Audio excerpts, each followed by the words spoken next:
dominant, cultish, traditional, elders, coronation, support, validation, shelter.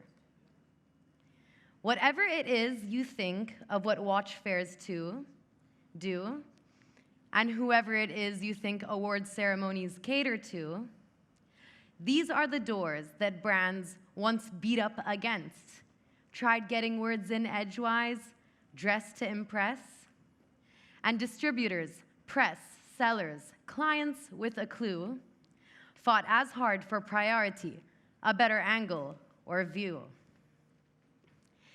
Now we all know tongues wag harder in the event. There is room for criticism that can't be circumvent.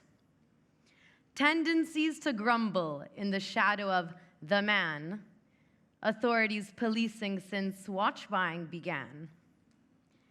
There are certain ever-present, undeniable risks when a large enough community of rejected exists.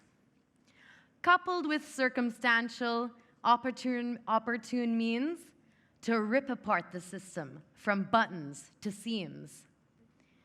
Sounds like something civil, unrestful, French. I won't say the R word for the sake of pretense. Today we're caught between pillars of wisdom and decisions based on cutting-edge reason. If you can DIY, then why ask others for permission to succeed at what you can by your own volition? Recognition, profit, influence, and praise, all attainable now with a viral catchphrase. Never mind the quality or source of endorsement, it's quantity regardless of where you resource it.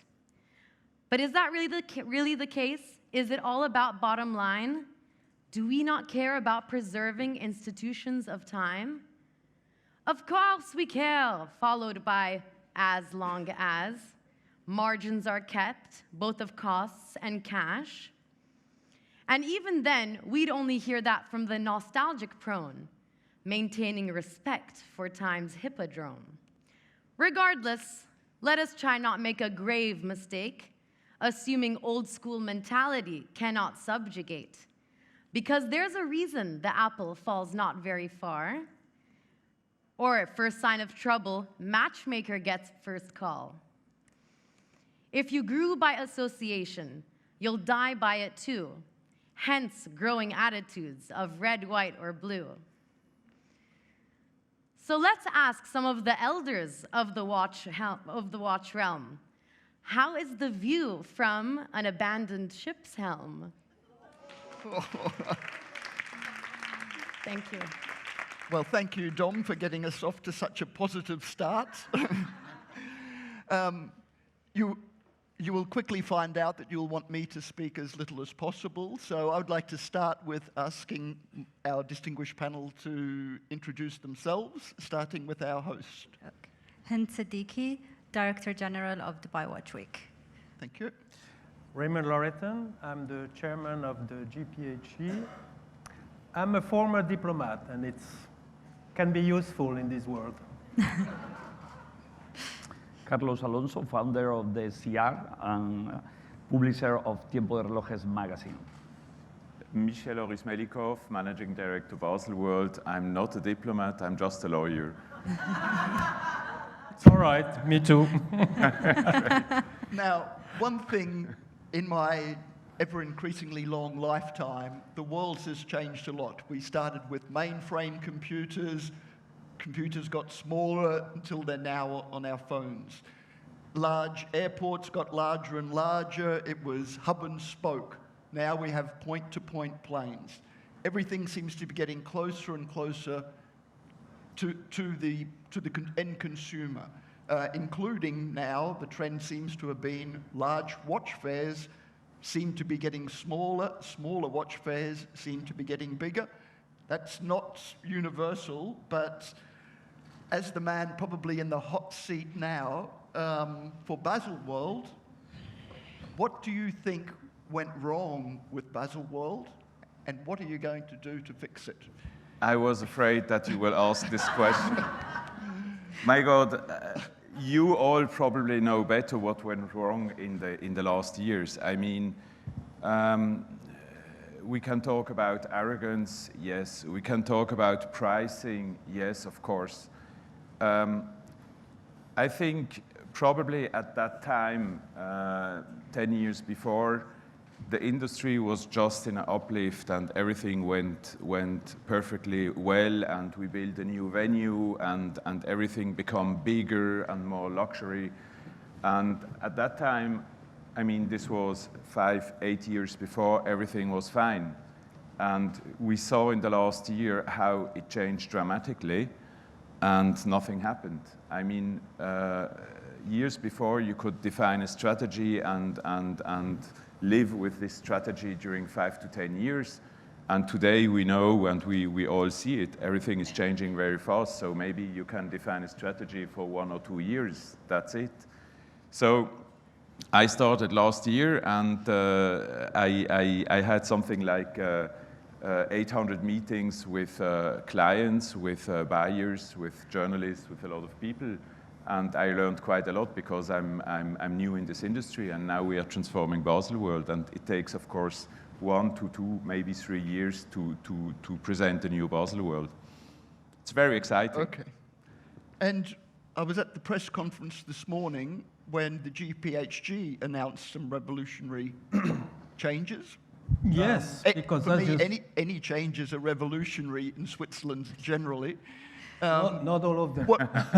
How long have you been working on that, and why? Well, I think the Grand Prix has been working on this project since years. I started last year, beginning of the year, and we decided to implement this project, not only to have an idea, but really to transform it into reality. So we really started to be extremely concrete, to work on a model with 200, 300, 400 academicians, to work on a model on a platform, a digital platform to allow these academicians, these hundreds of academicians, to pre-select and vote for the watches, and then. So we think we're going to end up with a concrete, well, we're going to launch this next year. We're going to try it. Next year, the selection process will be made not by a jury of 30 people, but by an academy of 300, 400 people. It's going to be a great try. But we acknowledge also that the world is changing very fast, and that's why we also have to change our business model. And it's more than just a selection system. It's also the creation of a network of hundreds of ambassadors, not only of the Grand Prix, of the GPHG, but also of the watch industry as a whole. Yeah, but you, unlike everybody else in this panel, the Grand Prix doesn't really have any competition. So what was the motivation for you? We have no competition, we are a competition. And the challenge is to open up, to have an open architecture, so as many as possible brands are participating to the Grand Prix. Now we have a very large amount of brands who are participating, but we changed the paradigm. Till now, the brands had to register to participate. You know, they have to make an entry with a watch to participate. Now the academicians are going to select the watch, and only after we're going to ask the brand if they agree to compete. So it's a change of paradigm, and I think we have to bring a new wind, a new energy in this Grand Prix, which is doing very well. But let's not wait till it's weak. Let's do it out of a position of strength to give a new energy and a new flagship to the watch industry in the world. Now, one of the trends that are fairly obvious to any of us that come to these exhibitions in fair regularly are the larger exhibitions, and not just for watches, for cars, electronics, all the major international exhibitions seem to be getting smaller. And it seems like the smaller exhibitions are getting bigger or more successful. For the larger exhibitions here, do you think you're just fighting that trend, or are you moving to a new world? Well, I think it's a trend that is obvious. Many companies invest more money in digital communication and less money in their booth and in their presence on shows like ours or others. And so they have a reduced budget, and this is new. I mean, you all know Baselworld, and we have booths in the main hall that are really huge and are very expensive.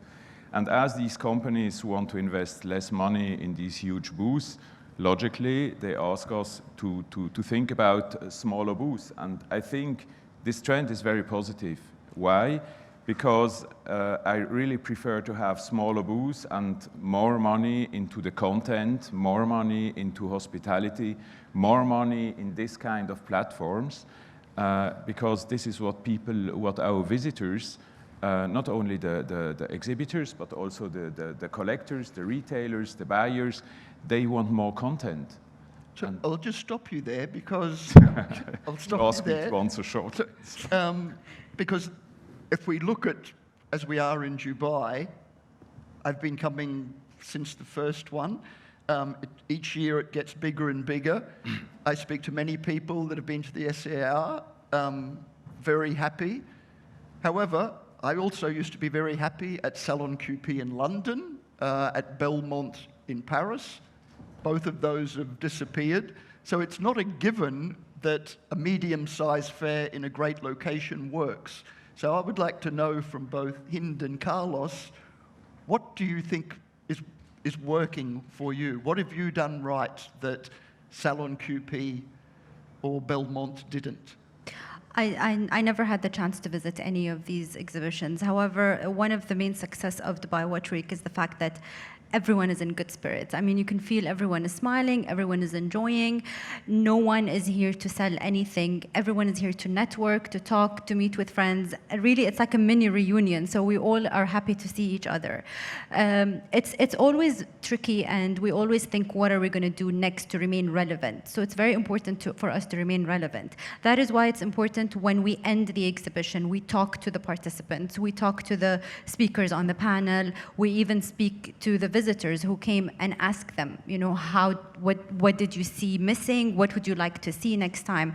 And we always take it into consideration. So if you see things that have grown bigger, it's because in 2017 we had people standing, you know, wanting to listen, to sit and listen to the talks in the Urology Forum. We've been asked by brands to have bigger areas, to have bigger events. We've created 2 independent spaces for Rolex and for Chopard for them to be as creative as possible, you know, and to come and to showcase themselves in the way they want to showcase themselves. So we are listening, and that's the only way you can remain relevant, because if you're not listening to the industry and to the people you're serving, then how can you survive? What have you done to get this far, Carlos? No, we helped to create the CR that we was in the periphery, in the periphery of the business. We was not in New York, in Paris, in London, or in Tokyo. We was in Mexico, number 17 position in the ranking of the industry, an emerging country with a lot of passionate people with a lot of money. You put all the ingredients together 13 years ago, and was not simple, but was not a big risk. You need to build step by step, listening to all the agenda around the show, the retailers, the journalists, the brand, etc., and modify little by little, year by year. But one important thing is that in 2007, when we start with the show, we have something very clear that after the years, we see that it was very smart at this moment. A B2C event from the very beginning, no? Because my first time when I came to participate in Baselworld was in 1987. And at this moment, I understand that it was a pity that the final client cannot participate of all the magic activities and emotion that the journalists and the professional receive in this important fairs. And from the very beginning, we decide to communicate all the magic of this world to the final clients. And so how have you evolved, though, over the years? What have been the big changes from when you started that slowly you learnt more and more about what the participants wanted? What kind of examples were there that you changed and improved? No, the public was very simple because the public was with hungry to learn and to participate. But the problem always in this industry is how to manage the ego of the brands.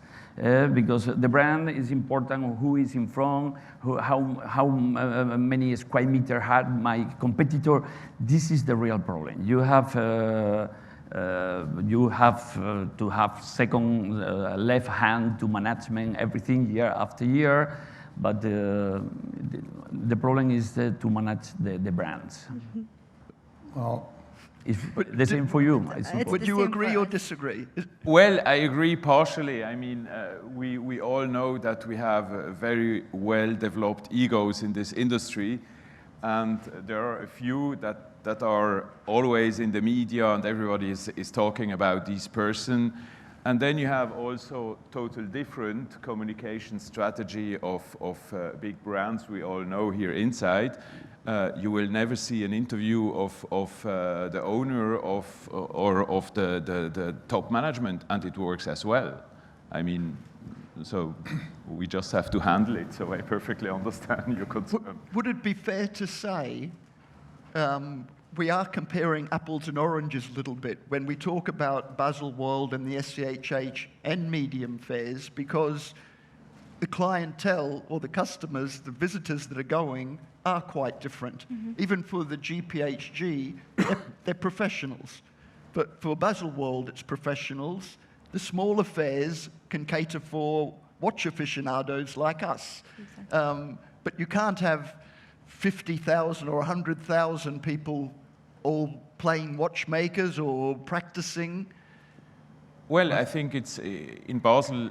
It was in the last year. It was a typical B2B platform. So we just had retailers and journalists, and that's it. And we had a few consumers, and they complained because Baselworld was much too expensive. So when I started, I just wanted to know what shall we do? Shall we reduce the pricing or shall we leave it?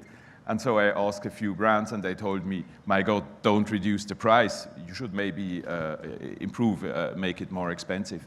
I think the trend is clear that, and this is what we announced at Baselworld, that we will remain mainly a B2B platform, but we have to improve the services, the quality for the consumer and for the collectors and influencers and all people that are part of this ecosystem. We are all part of this ecosystem, and that's our job now to improve the quality for all of us. Who do you think? well, first Your of all, audiences. before I forget and to reconnect with what Jean-Claude Beaver said, I love you all. We love Love you all. He said, watch is about love and passion. But I also love you all because you're all supporting the GPHE, and we have the opportunity now to be here. We had the opportunity to exhibit in Mexico at CRs.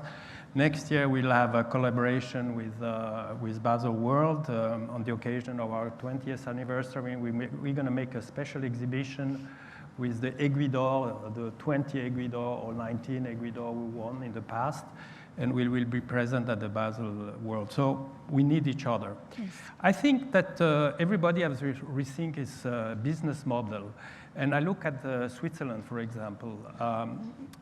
I'm not sure we have an oversized critical mass, but now what is necessary is that the different actors speak to each other. You cannot have Baselworld in Basel, in the German-speaking part of Switzerland, and SCHH in Geneva, French-speaking, English-speaking. They are forced to talk to each other and to coordinate their efforts. The first step was done, since they aligned their dates, so it's going to be a little bit easier, but I think this has to go further.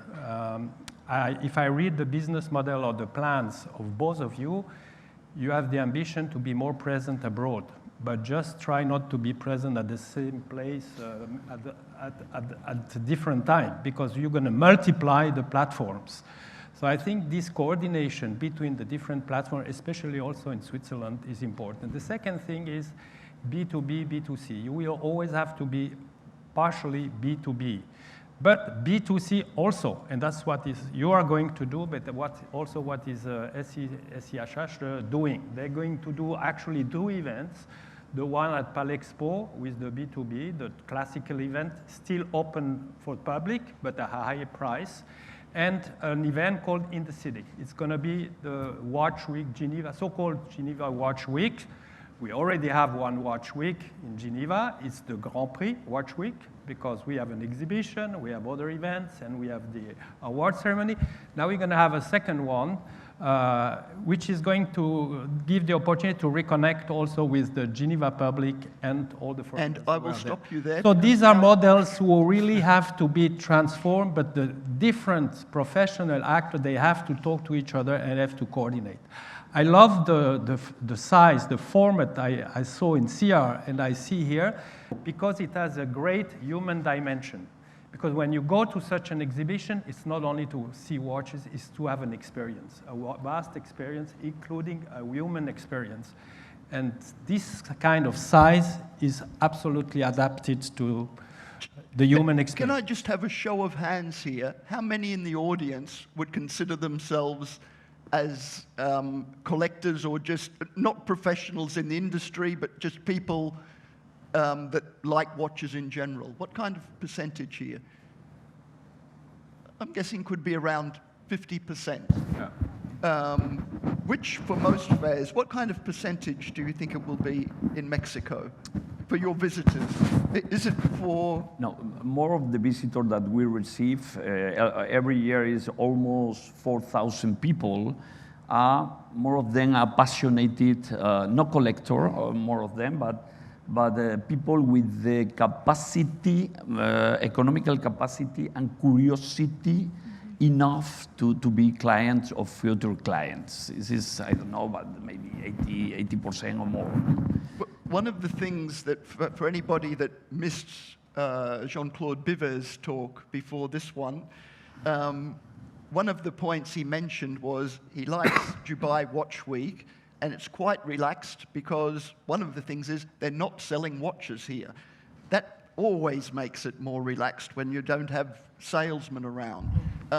However, everything's paid by people buying watches. So does somewhere like Dubai Watch Week or SEAR need to sell watches as well? Because the big fairs are moving towards the consumer a little bit. Should the smaller ones be moving a little bit to sales, or do you want to keep that completely separate? We want to keep it separate because until today, it's a little bit intimidating for people who don't know about watches, but are curious to walk into a venue like Dubai Watch Week. That's why we created, we've invited, food and beverage concepts that are very close to that age group, to make them feel a little bit more comfortable to come in and explore the watches and the exhibitions that are there. The master classes are filled with young people who are curious about it because it's more intimate. There are only 9 seats in there, and they can talk and they can ask any questions without feeling like they're asking the wrong question. I still feel there is a little bit of intimidation when they walk into the exhibition and they see all of these watches. So it's something we're thinking about. How can we make it more friendlier for the youth to be able to walk in and feel comfortable? And if we will turn it into a commercial entity, it would even make it, more uncomfortable for them to walk in because they're just listen to the prices and they'll be like, okay, I'm not supposed to be here. But that's not the mandate of Dubai Watch Week. We want to educate them and we want them to have appreciation of the crafts. And if this is our mandate and we bring the commercial angle in, we're just contradicting ourselves. What in the last few years, not necessarily a mistake by you, but preferably a mistake by yourself, what have you done wrong with the GPHG? What was something you thought, that's worth trying, but it didn't work? Since I started last year, not too many things. No, I think the Grand Prix had an evolution, and it started in 2001, and it was a little bit criticized, and we had this major change in the legal structure. We became a Swiss foundation under the surveillance of the Swiss authorities, which is a guarantee also of impartiality. And since then, we open up. We had the experience. We see that some brands are hesitating to participate, and that's why we are changing the model, making it more comfortable for brands who fear to lose to still participate, because this is I always say participating is already winning, and you have to create this feeling. If you come in with a prestigious watch or brand and you leave and you lose or you don't win, this has nothing to do with your status. You will still have the status of a great brand, of a first in class, but with the nice sign that you took the risk to compete and you show solidarity with the whole industry. Because finally, stop, Raymond, please sure. stop. You're a diplomat. I'm the opposite. Not so much if you really listen to what I'm saying. I am. But what mistakes have you made, or what's a big mistake that we can learn from? Okay, in the beginning we start with a format very similar than Dubai Watch Week, with one conference every hour, round table, focused very deep in culture.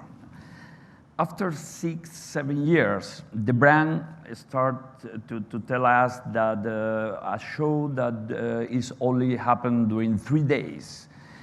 We put culture enough outside, and we need to focus in sales. We disappear the cultural activities, and it was a mistake. Now we need to combine again cultural activities with sales. And another point that is a mistake until now is that we have been always focused in the same formula. Don't think in the next generation. So we are putting the attention or the experience in rich people, in collector that year after year can to buy watches, but we need to create the appeal or the hungry on watches for the next generation. And after 13 years, it's a serious discussion internal to bring a new formula to combine culture, new generation people, and continue attending the big collectors. Michelle, Sorry, I want to elaborate on that aspect of talking to the youth as well. And I know we're only this is the 4th edition, and for me the mistake is not pushing the brands to come out of their shell, and the way they exhibit, allowing them to do things in the comfortable way, in the classical way they've always been used to doing. And if we want to tap into the youth, we have to do it in a certain way. It is daring, it is out of the box, and in an industry as conservative as the watch industry, sometimes it's difficult for brands to take that decision and say, okay, let's dare to do this.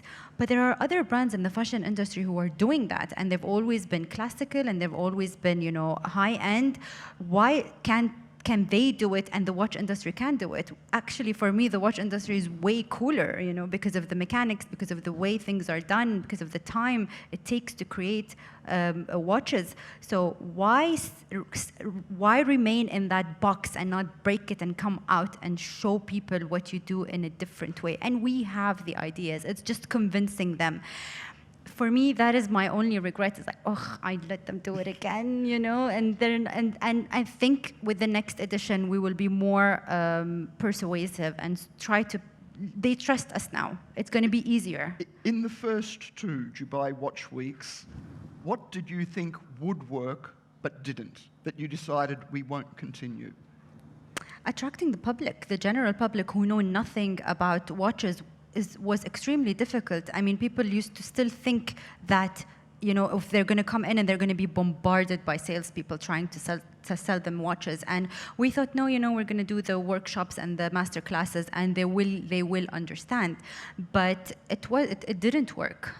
But this year, we're seeing better results. We invested a lot in digital marketing. We went to the channels they're using, and we're attracting them, and we're bringing in entertainment. We're bringing in concepts that are close and to their heart. And even with the master classes, it's not only about watchmaking. There's crafts in it, and we want to show them that you can be in the watch industry and not be a watchmaker. You know, you can be a craftsman, you can be a miniature painter, you can even be a product development person. You don't need to be a watchmaker. So, Michelle, you've only done one Baselworld so far. You did have a lot of constraints on the short period you had to run last year's. In those changes you made, what do you think was a mistake or a lesson to be learnt that you won't repeat next time? You've made a lot of changes. You chose to do changes. What didn't work? Well, this is very difficult to answer. I would say in a personal matter, probably my doctor would tell me to work less and to rest a little bit more. But this is just personal. I mean, there are a lot of things you always have to consider, because of course you have the pressure of the market and the expectation, very high expectation, not only from the watch industry, but also jewelry industry and the gem industry. And then of course you have also the financial pressure. I mean, we have to talk very clearly about, on one hand, the expectation was clearly here to reduce the pricing, so we did it. And on the other hand, we have to improve the services and to offer more services and attractions, etc., etc. So on one hand, reducing the revenues, and on the other hand, have high investment. And this balance, maybe we could have done better. But ask me the question next year. So I have two Baselworld and a little bit more experience, and maybe there will be other mistakes we can talk about. Well, I'm sure there's a few people in the audience that might point out a few as well later. What is the motivation to grow for the GPHG? You've made all of these changes. There seems to be a big future ahead, but what is you're not under financial pressure. Not by a group to have to make a profit. So what is the aim with the GPHG? Well, I think we are an instrument serving the watch industry in the world, and we have to evolve. So our motivation is to create an even more universal instrument, and to try to have these ambassadors throughout the world, which are going to be not only selecting the watch, as I said before, but also helping us to give a bigger impact to the watch industry, and also to have, as you said before, an education role. Because I think these ambassadors, these 300, 400 ambassadors, can be very important in educating not only people, but especially the young generation, to motivate them to get interested in the watch industry. And all these young people, Carlos, you have future rich young people who are going to be clients, but not only clients, you have to awake passion. That's why. And secondly, to open up the model and to change the paradigm will probably also facilitate watches with watch brands who are reluctant to participate, maybe to take the risk to come in and to win or lose. So I think that's the idea behind this academy. You're talking about the financial. We are independent financially from the watch industry, so we have to find the money somewhere else. And sometimes, I tell you, it's quite difficult to explain to sponsors that we need money for a watch industry or for an industry which is not really the poorest in the world. So for us, it's a balance act permanently to find the finance to finance the Grand Prix. But we're working on it. One question I have, because we seem to chat quite openly and friendly here, there doesn't seem a lot of competition between fairs. Is there? Are you worried by this ferocious competitor eating? Absolutely not. And I mean, Raymond, you know it, and we all talked about this. of course, we are competitors in one way, even if we are not working in the same area. But I think, honestly, we have to stop competing like it's sometime, or it was done in the past in Switzerland. I mean, we should federate. You mentioned it during your press conference. We are all serving the watch industry and other industries.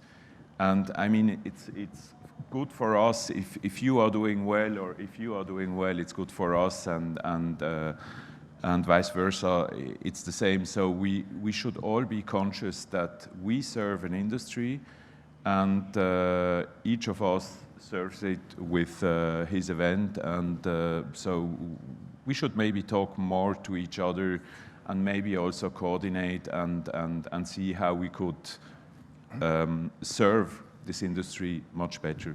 I think I'm sorry, but I think at the beginning when we first started Dubai Watch Week, we were seen as, you know, the competition, because nobody understood exactly what was Dubai Watch Week until they came and they saw, and then we repeated again on the second year and the third year, and then they realized, okay, we are not competing with anyone. We're creating a platform to bring people together to educate.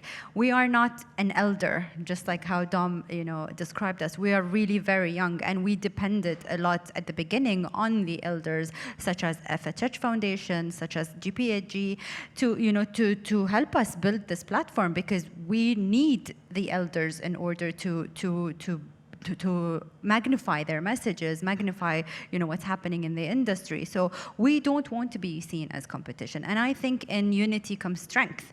We actually need to sit together and talk more, because we have to fill in the gaps of each other. We believe we are filling a gap where we are not commercial, and we are educating people rather than becoming commercial or inviting the brands to participate and commercialize the stand. So we need to sit together and talk, because we can do a lot if we are united. What? Well, we are not in competition. I think our role is to federate all the actors and to try to help for better coordination and a better promotion of the whole watch industry. From my point of view, there is not an overkill of watch fair in the world. I think you have room in Switzerland. I think they should increase their cooperation, which they are starting to do. But Switzerland is still the cradle of the watch industry, so it's justified to have the fair we have, the 2-1. But we could optimize. We could have another panel about this in Switzerland. But for the rest, I went to CR, and I'm here, and there are not too many others. You have one in Miami, and Africa, there is one, I don't know. In Asia, not yet, but some organizations are thinking about it. So there is a market for so many fairs. What is important, and we always have a little bit of competition, and competition is healthy, but it must be transparent and fair. Fair fairs. Does Switzerland need 2 big fairs? Do they need the 2 biggest fairs in the world? And I'm asking the diplomat first. I'm not sure they need it. They have it. You know, Switzerland is like watch. It's complicated. I will, maybe before I answer to this question, I mean, 1 week before we met last year for the first time, I had a discussion with an influencer, and he pushed me really, and he told me, you know, Baselworld needs an award night, and you have to do something extraordinary, and you have the credibility, and you have all big brands, and you have to do this big award night in Basel. And then we met, and you remember I told you, sure. My God, it doesn't make sense that we have 2 award nights in such a small country like Switzerland. I mean, we rather coordinate and have 1 strong award night for the whole industry instead of competing on awards. Now the question, the question about the shows in Switzerland. Well, does it make sense? Ask the question to a retailer who comes from Shanghai to Switzerland. I mean, in a very pragmatic answer would be no, it doesn't make sense. But it is how it is, and there are some reasons why Richemont Group left Basel World years before, and instead of fighting against each other, we should consider complementary and do the best with the existing situation. But honestly, I mean, we are so close to each other. Maybe just two things. First of all, the Grand Prix, of course, it's called of Geneva, but we consider ourselves as an international award ceremony. It's not Swiss. Yes. By the way, it's open to all watches from all over the world, but it is in Switzerland for good reasons. It's in Geneva because it's historically, but we could have it somewhere else one day. Who knows? Or for once, we could have it Come here. and we come could to have it. Dubai. We're Come to open-minded. Dubai. We're open-minded. But we're still gonna call it Geneva. Yes. But we can. So it's not. We don't think that we are Swiss. We think we are universal. We are prized. I think the most universal award organization. Actually, we think that we are the Oscar of the watches, and we are. And I think with the transformation into an academy, we're going to reinforce this position. Regarding Switzerland, you know, here you have, as I said, it's complicated, but you have a fact, you have two fairs, and they're starting to come closer. First of all, I just mentioned it, but maybe it's good to say it again. They just aligned their dates, which is going to be easier for people coming from abroad to go to both fairs. And as I said, I think there is room for cooperation between these two organizations. But as a good diplomat, I know that you don't negotiate on the public place, so you let them discuss, and we're happy to be surprised with the result. Thank you.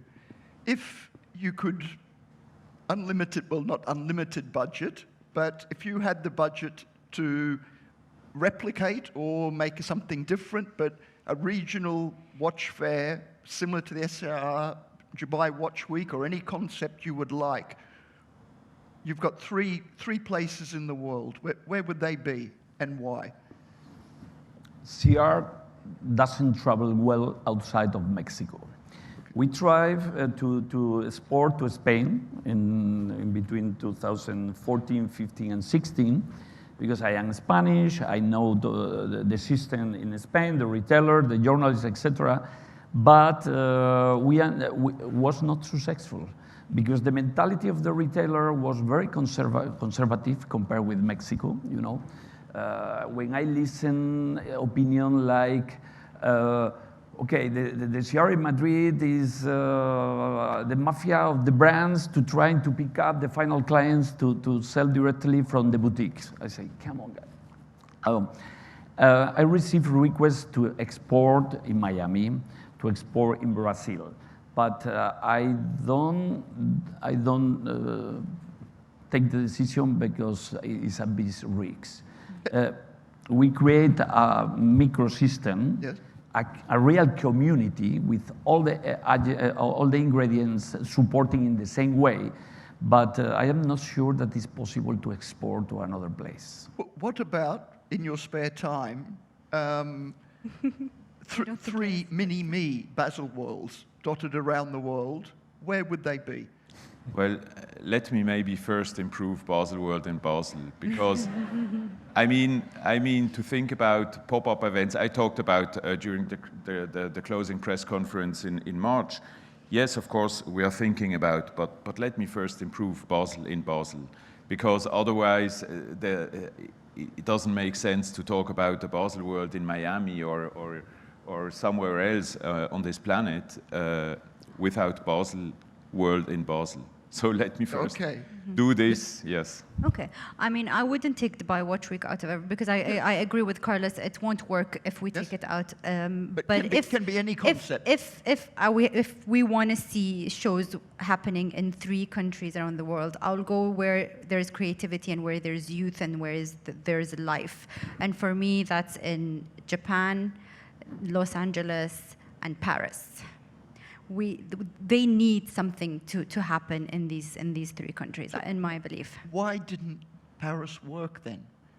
honestly, I don't understand why Belmont didn't work in Paris. I don't know. I've never been, so I don't know if I have to be there to sense and feel it. So I can't answer and guess. But if Paris, if they come together and they do something, it would work. And if it was you have the decision, small Baselworld can't be in Switzerland, 3 of them, where are they? Well, first of all, for the Grand Prix, it's going to be only one. So Okay. forget about it. Regarding the fairs, you know, it's nice to dream, but we have reality. And the reality is that we have 2 beautiful places, which are very well organized and which are improving. So it's Mexico and Dubai. Let's not try to. And then we have Switzerland that you have to consider as a big city. We are such a small country. So the fairs we have in Switzerland, actually it's one big fair. You need just 3 hours train to join one from the other. They're going to be at the same time. Then, if I go further to your question, I would consider New York City, Singapore, Shanghai, and that's it. 3 good places. I'd Yeah, like to and good markets. Okay, good market. Because at the end of the day, we want to sell watches. Yeah, and at the end of the day, we have to. I'd like to open questions up to the audience. I'd particularly encourage questions. I'd like to find out what you like and what you don't like about watch fairs. I'd just like to add a correction. That Salon QP is not being held this year, not because it's closed, but because the Tutankhamun exhibition has taken over the Saatchi Gallery for 3 months. So Thank it's you. made. So they're holding a small Club QP thing instead, but they guarantee it'll be back next year.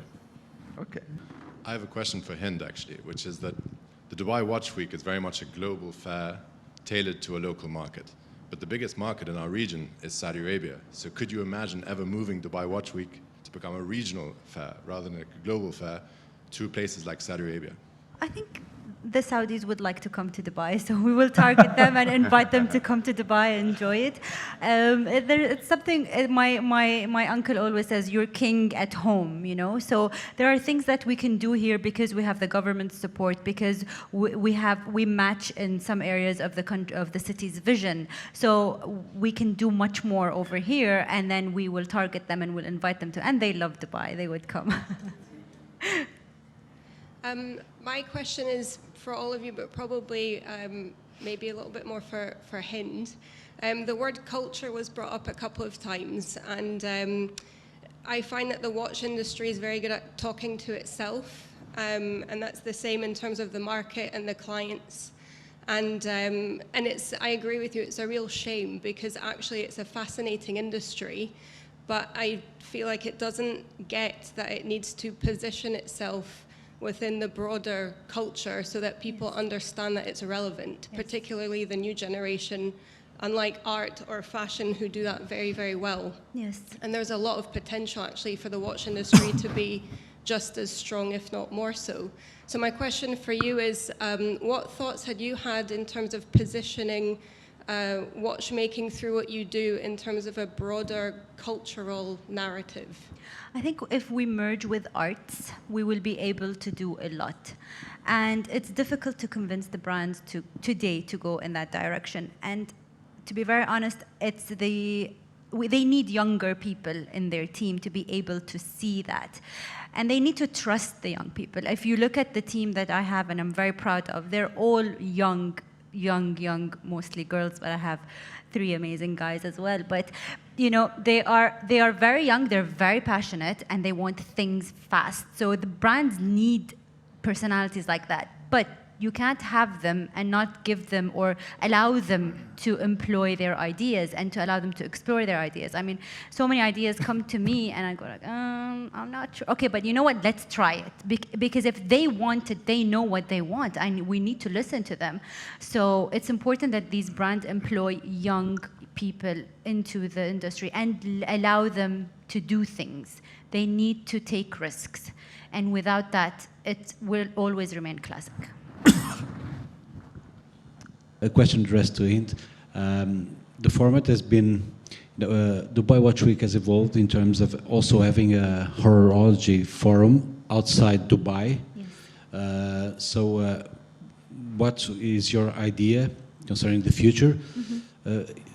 Even because this edition here was supposed to be held next year, and it was good that not to lose momentum. It was held in 2019 because the gap, the 3-year gap, would be too big. So what will be the future of Dubai Watch Week? Which is the we have people here from Basel World, the Rompuy in Genève, and also Watches of Moments are also here. Dubai Watch Week has been the game changer, and I, from the first time that I was here, it was obvious that it is moments like this session for us journalists are the ones that make the difference. Yeah. Listen, for Dubai Watch Week, we need that gap here, okay? And we need it because if we have ideas and we want the brands to adapt to these ideas, they need time, so that this gap here allows us to work and to create whatever ideas we have. With the forum, it doesn't make sense to have a gap. That's why we take it internationally. There's always evolving topics in the industry that need to be addressed. That's why we're taking it internationally, because we also want to spread the awareness about the industry and about Dubai Watch Week. That's why it will continue the same way. So we come back with Dubai Watch Week in 2021, and in 2020 we take Horology Forum internationally. Where? Oh, where? We will is let this you question? know. You need to keep following us to know where we're going. So next year we'll let you know where we're going. Plan.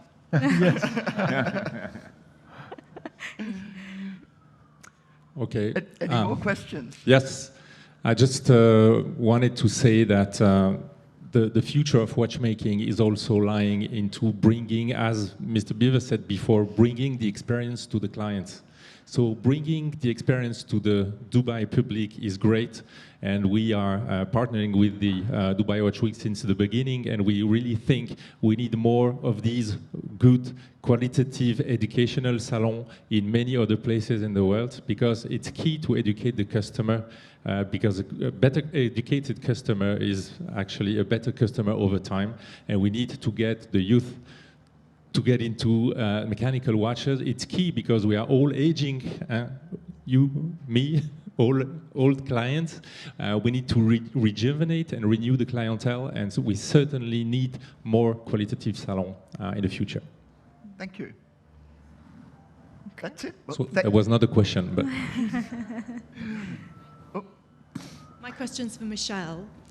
This is my first time at Dubai Watch Week, and it's been a very different experience to my Basel World experiences. And I just wonder if you learnt anything here that you will take back and implement. Well, for me, it's also the first time, and as we all know, the first time is always a very special one.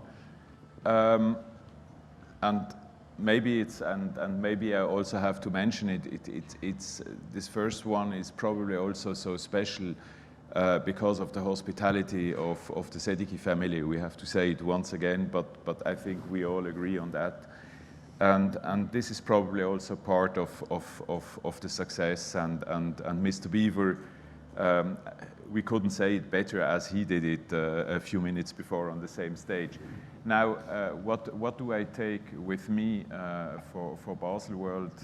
I think this forum here is probably the most exciting platform, and I totally agree that we need something like this, and we are already planning this kind of platforms. I mean, it has to be a platform where you can talk very openly and directly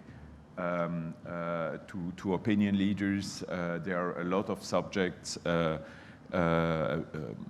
concern not only the watch industry, but for us in Basel as well, also the jewelry and the gem industry. I was the last days I was in Bahrain at the SIBJA Congress, and I mean a big subject in jewelry and gem industry, for example, is the whole question about sustainability. And even, I mean, SIBJA, this was a congress of all association, and now we have to bring it down to the retailer.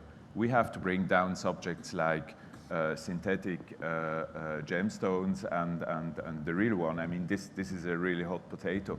And I think in all three industries we have really subjects that are interesting for the retailers, but there will be also certain subjects that are of great interest for the public.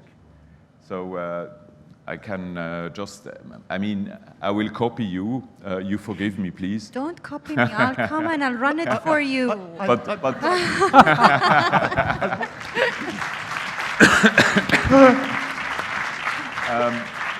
What have you seen at Baselworld that you thought that works, we'll implement that? Or have you, or Look, as a retailer, you can say my nothing. I experience- won't no, be as a offended. retailer, we experience it in a different way than the general public. So I've always been in Basel as a retailer, and I've experienced hospitality.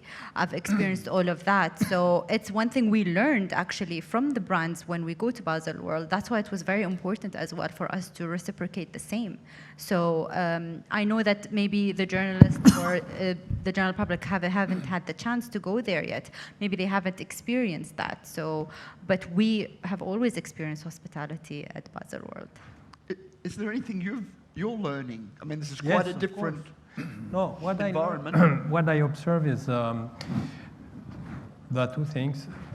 The first one, you need a human dimension because, of course, you have the business dimension, you have the educational dimension, and so on. But you need to feel well in such a fair, not only as an expert or an actor in the watch industry, but also as a public. And I think, and that's the second thing, we should really increase our efforts towards young people.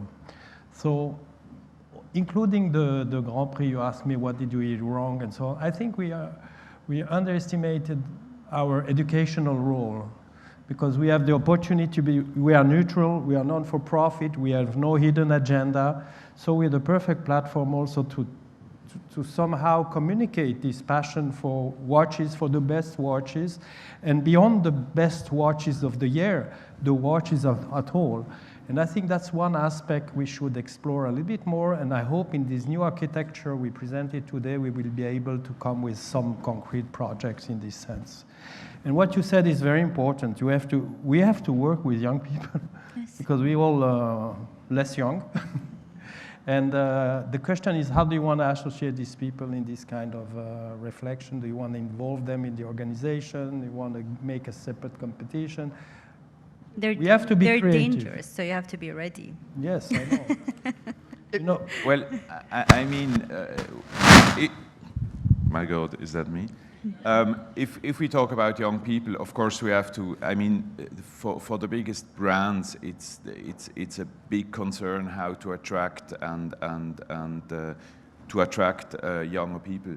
But I think we also have to talk about the education and the schools. I mean, we have a lot of schools in Switzerland. We have a lot of schools in Germany and in France, and in the past, they had no platform at Baselworld. And I mean, if we want to make this industry and the possibilities for students interesting, we have to show them and we have to give them a platform at our show and probably also in other shows. So this is what we are going to do. And I really do it by conviction because Baselworld shouldn't be just a platform for the professionals, but also for the students and the young people who are potentially interested to work in this industry.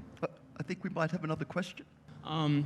Because you've been speaking of the theme of youth, my question is, how do you resolve I wouldn't call it a contradiction, but the nature of the movement of Dubai towards AI to become the center of technology, the advanced centers of knowledge and those kind of things, when the majority of youth don't wear a watch. They just use their phone, or if they do have a watch, it's a smart watch. So how will technology in the form of a smart watch potentially be incorporated into Dubai Watch Week in the future, if at all? I mean, Dubai is always seen as a futuristic city, but we also have a very strong cultural and heritage agenda as well.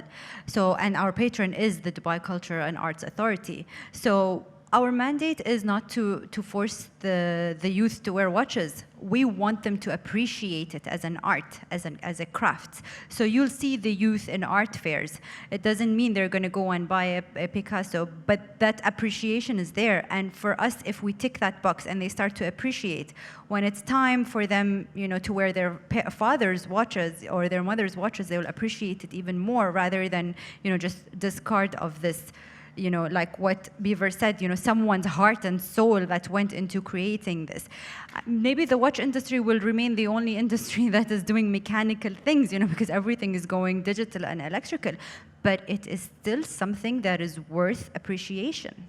So we will continue to talk about that, and we will continue to educate them, and until we reach a phase where they say, okay, we understand and we appreciate, and now we want to be involved, and we want to create a watch that suits us.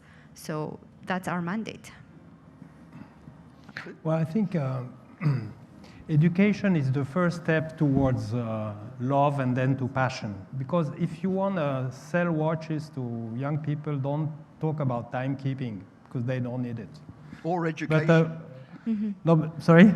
Or education. Yes, because a watch today is more than just about timekeeping. By the way, I don't wear any watches, and I know what time it is. We still have 1 minute and 12 seconds. You have to show them that, first of all, a watch is also a bridge between tradition and innovation, that the watch is creativity, that the watch is precision, that the watch is work of artisans. I think behind the watch and beyond the watch, there are a lot of things, a lot of values, which today are endangered, especially by a digitalized society. And I think this kind of message can be heard by young people. You just have to transmit this message, to talk openly about this message. And I think I was not there, but I've heard Jean-Claude Biver, and I know what he's saying, is the right message. Yeah. Actually, we had a lot of young people in the audience listening to Jean-Claude Biver. They love the watch industry, especially here in the region. And the other thing, you don't have to exclude connected watches from fairs or from even the Grand Prix. If they run, they have the chance. But we don't have a category connected watches. We're over time now, but I'll answer. Could I ask one question? Did Baselworld become too big for Basel? I was wondering why is Baselworld about everything? It's not only watches, it's gems, it's machines. I visit a lot of fairs in other businesses. Doesn't matter if it's fashion. If it's fashion, it's women's fashion one week, or it's men's fashion, or whatever it is. But in Basel, it's everything. And I think from us who visited Basel since the 90s, we remember how beautiful it was when it was easy to find a hotel. Last year's 170 kilometers surrounding, you know, no hotels. It's ridiculous, especially when everything became so expensive too. But I was wondering, Michelle, is the future of Baselworld, is it that size, or is it the size of Dubai Watch Week? I think that's why everyone likes this fair or this event much better. Well, what is the right size for Baselworld? I think probably the critical size, because you always have, of course, in my position, you also have the financial concern or a budget. You need some revenues to make investments, etc., etc. I think that the critical size is probably around 500 exhibitors, and we were very close to this critical size. If you ask me whether my strategy is to make Baselworld bigger and bigger and to have something like 1,000 exhibitors, the answer is clearly no. I think a good size will be probably around 600, 700, around this number, and bringing together the most important exhibitors from the three industries. I think this model worked very well in the past years. Probably the prior management didn't take care enough of the technical sector, the gem industry and the jewelry industry. I think these are the pillars of Baselworld that we bring together all actors of the three industry, because they are somehow, I mean, in terms of retail business, they are somehow related. So it makes sense to bring them together on a very high level, and that's what we try to do. think we Thank went you. over time. Yeah. Okay. Well, we've seen No the more clock has comments. stopped now, so I'd like to thank everyone for coming. I'd like to thank our panel.